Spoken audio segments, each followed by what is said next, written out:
In today's video, I want to show you how you can turn off your GoDaddy subscription.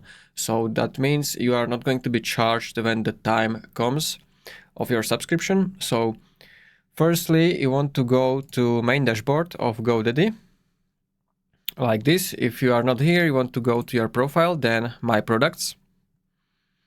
And from here, you want to select our domain. So as you can see, this is my domain. Then you want to click on manage. And it should be over here. So domain. And then you should see this auto renew. So basically, what does this mean? When you have this on, it will be renewed for 46 euros in this date. So renews on November 14, 2026. So if you turn it off, you are not going to be charged. And also the domain will expire on that day. So this is how you can turn off your subscription on GoDaddy. If you found this video helpful, consider subscribing for more tutorials.